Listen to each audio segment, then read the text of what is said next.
A very good afternoon, Mama Toro. Happy Tuesday, Mama Toro. Oh my goodness, it's been such an exciting week. Or should I say last week? Last week was very exciting for me because my firstborn turned 17. 17. I think it even sounds strange when I say those words out loud that I am a mother of a 17-year-old. Amazing, amazing. And it feels like yesterday. It feels like I literally just had this child the other day. I'm tongue-tied.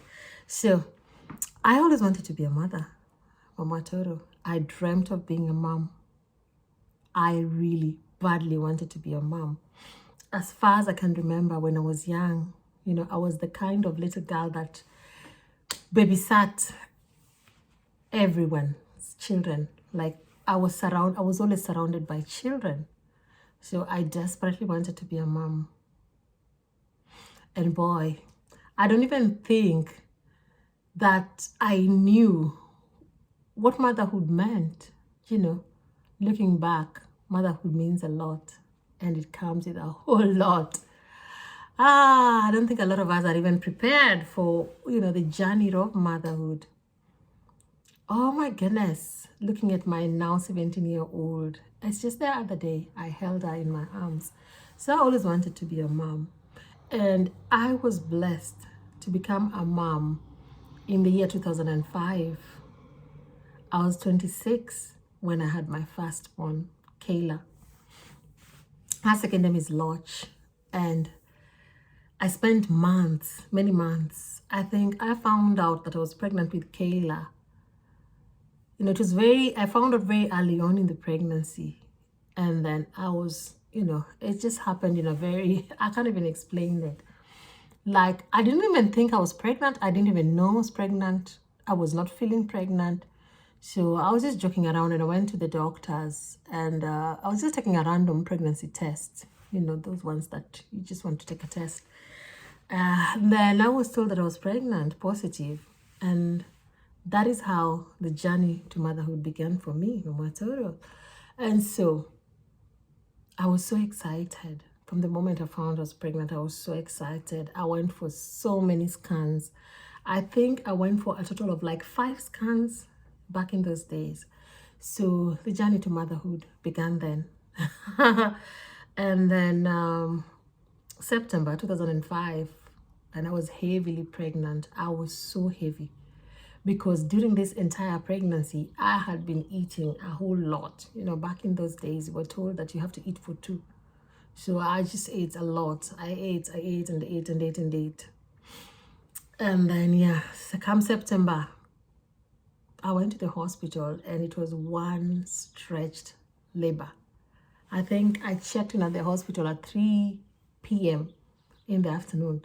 And the baby only came the next day at 8:22 a.m. in the morning. So I was in active labor from, I think, 10 p.m. to 8 p.m. to 8 a.m., many hours of labor. But lucky for me, I had my dear mom with me. My mom is a midwife. She's a nurse by profession and she specialized in midwifery. So when she knew that I was going to have my baby, she traveled all the way from my village and she was with me the entire journey. She just sat with me and rubbed my back and encouraged me and spoke to the nurses. Amazing times looking back.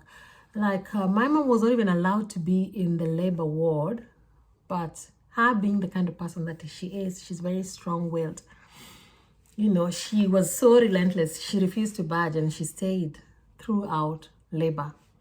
And then, of course, I went to the delivery room and I was handed this little chunky girl, 4.3 kilos, almost 4.5, healthy baby girl. And I remember looking at my child and I just couldn't believe it. Like, this child is actually mine, my own child. I was a mother.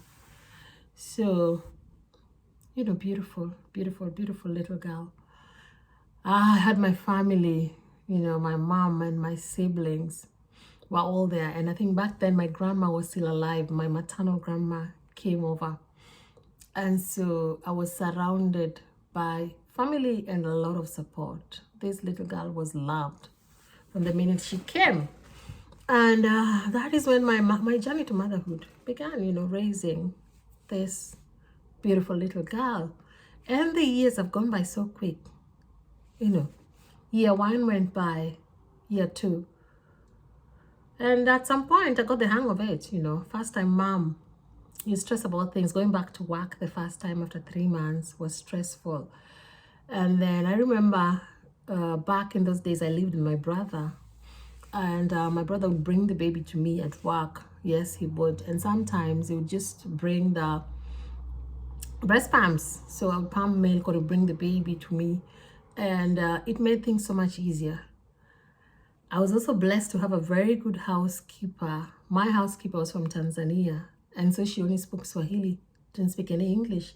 And I'm so grateful because for that reason, my daughter still speaks fluent Swahili. She learned from this housekeeping. And I remember when I had my daughter, it was a difficult period in my life.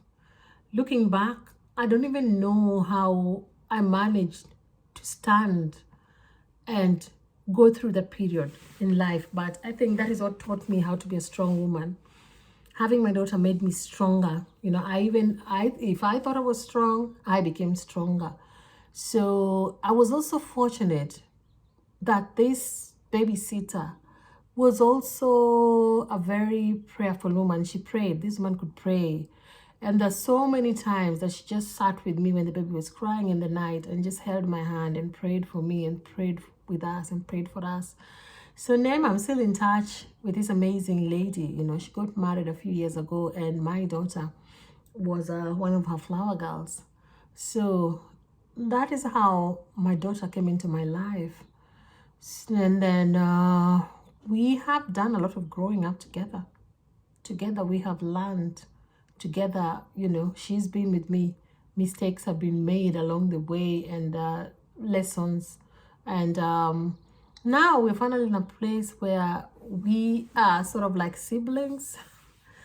And my child has grown.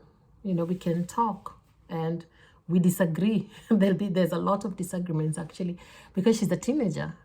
And I guess that is what it means to be a teenager. I was a very mild teenager, but my children probably take after me. I was also very headstrong and very determined. So there's that side of me. I'm soft, but there's another side of me that is very centered and grounded. So I am a mother of 2 girls, 2 beautiful girls who are very strong-willed. I'm still learning, you know, that motherhood and learning go hand in hand. The learning doesn't end. You know, you have to continuously accept your child with their challenges, with their growths. One thing motherhood has taught me is that you or I am only a vessel that was used to bring this child into the world. And my child is an entire human being with her own thought process, with her own journey, you know, much as we are in their lives to teach them and to help them and to make and hope that they don't make the mistakes that we made in life. But on the other hand, we have to let them experience life as well. We have to be there to lead them, and when they say no, be there to support them when they fall, in the hope that they never fall. So I'm still learning. Oh my goodness, it's been an exciting 16, 17 years roller coaster. If there is anything that I needed to learn about life, I learned it through my daughter and being a mother to my firstborn. We went through a lot of experiences together. And it's just amazing. Like I said, we're still learning, you know. I'm looking forward to the times when we can finally be solid friends, you know. Teenagers go through the session where they're discovering themselves. And sometimes their style will not be our style. Usually I tell myself that the person that I am, who you see out there are some parts and some characters that I might display that were not taught to me at home. My parents raised me. I didn't just grow, I was properly raised. But I took some lessons and some I dropped along the way, patched it with my own experiences. So, my daughter has her own story to write, and she will make mistakes, and she will learn, and she will grow. But the one thing that I know is that she will be an amazing young woman, strong and resilient, just like her mom, and maybe much more. What an exciting week! What an exciting week. I am a mom to a 17-year-old Mama Tara.